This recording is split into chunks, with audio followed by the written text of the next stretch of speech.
And if you all commit leaving here to just do something, we will help change this conflict in rapid time, quick time, because all of us will be educated and informed and active.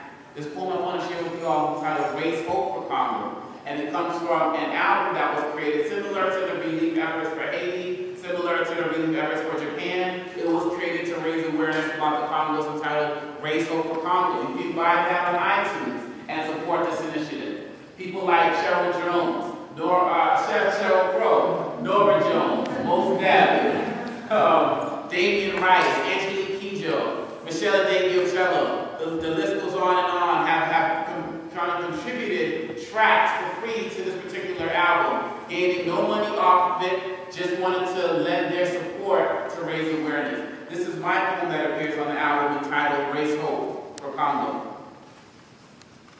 The world's richest country, now the chorus. A chorus of women's cries across a corrupted country in demise. International lies hide the truth of our turmoil. Raping our country of our women, tungsten, coltan, and gold. Young girls now with money. It's no longer an oddity. Child soldiers watching bullets and not birds fly over their sky, so that we can sit pretty with our PlayStations, laptops, and iPhones. I roam alone across Africa's First World War, starving a country, but feeding the globe. Little babies dying so we can have a cell phone and warm home, an Xbox, a TV, a computer, a flat screen, flatlining the dreams of millions of Congolese, never quite able to control their destiny. Minimal gifts turn to curses, body bags with no hearses, babies bouncing from the womb to the tomb in a matter of minutes. But in a minute, you can decide to outturn this tide. Raise your voice for the people, raise hope for the Congo. Turn your cell phone into a microphone and speak knowledge to your college. Tell these computer companies that we need conflict-free products. Realize that you're a fool if you don't check the trail of those jewels. You see, diamonds and gold be the fuel to this fight. How can gold become cancer? I'm searching for an answer. In a land where diamonds are not a girl's best friend. But together, working with the Congolese, we can change this direction. If we all decide to raise our conscience and each one teach one, reach one in our grasp and make an army of change. An army of conscious consumers and not soldiers for the same old sympathetic solutions to political and profitable prostitution. The true revolution is empowering our women. The center of our land must be made whole once again. The backbone of our nation must be realigned. When our women can stand proudly, our country will once again have its spine. The pride of our future lies in our young boys. The heart of our future lies in our young girls. Congo's future is in all of our hands if we just understand that we're all in this together. So let's all raise hope and take a stand for our land. Thank you.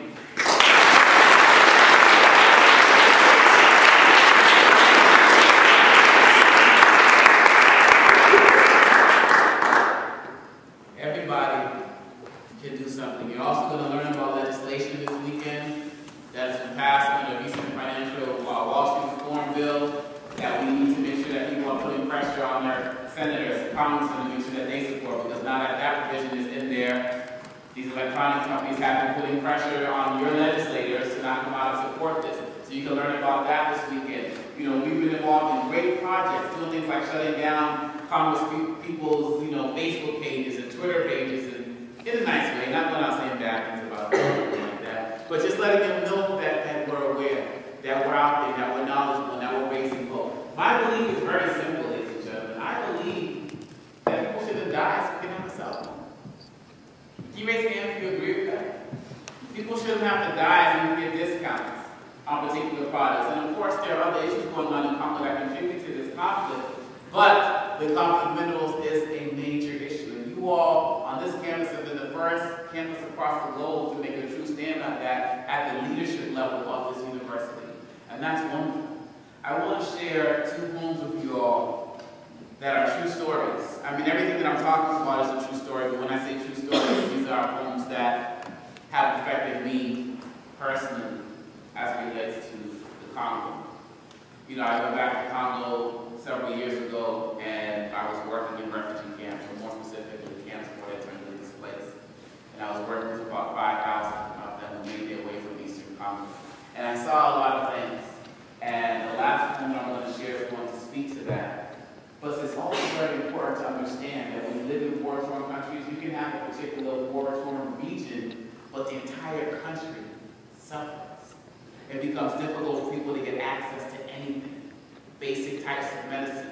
I had a 22-year-old cousin who I met him. He was a little bit sick, and I went out with his father, my uncle, and he was showing me the places where my father was imprisoned and where they had to deal with all these particular other political issues. And when we came back several hours later, my cousin was dead. The same day I met him.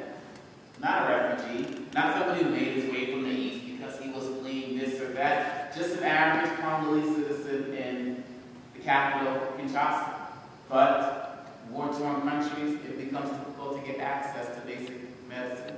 Died from cold, from complications of tuberculosis, because people can't get access to basic left his orphan, 2-year-old son. And so, as I share this poem with you all, this is another true story about another family member. And my hope is that in hearing these poems, it impresses upon you that we have to do something because people shouldn't have to suffer like this. And we should not contribute to it as well. Make sense? True story. Did you know that I used to be a conspiracy theorist? You see, actually, I'm still a conspiracy theorist. You see, I've been inspired about everything from playing contraceptive pills with KFC chickens to why so many black children are taught are down in Finland. I believe in almost every conspiracy designed to slave black leaders all around the world, from Shaka Zulu to Patrice Lumumba to Dr. King and right on up to the president. I also used to opine about how AIDS was a disease created in Western laboratories to slave black people all around the world, but then I had to realize that my theories on conspiracies won't do anything to change the fact that my cousin in Congo was dying of AIDS and I don't even know her name. I said my cousin is dying of AIDS and I don't even know her name. Thoughts of AIDS coming from gays, junkies, and Vietnamese racist monkeys in Western laboratories won't do anything to help my cousin see on its birthday or the birthday of her child. It's insane when I think of those slaves made by this disease and quote-unquote unknown origins, but of course it's worse now because it's closer to home. I have to think about my cousin and how her husband was taken by this AIDS Grim Reaper. And then I dug even deeper and found out that he died because he had to choose between money for expensive AIDS medicine and financial aid to feed his children. And so now that he's dead and they're going hungry, I guess he must have died in vain. And I don't even know her name. The Western drug companies will lower the prices of their medicine, and so now she's too ways to die, impoverished and ashamed. And I don't even know her name. No more school for her sons, and I don't even know her name. Her daughter might be raped by gang-infected men in a futile search to cure their pain, and I don't even know her name. Her children died too because of this damn Western drug game, and I don't even know her name. My cousin is dying of AIDS, and I don't even know her name.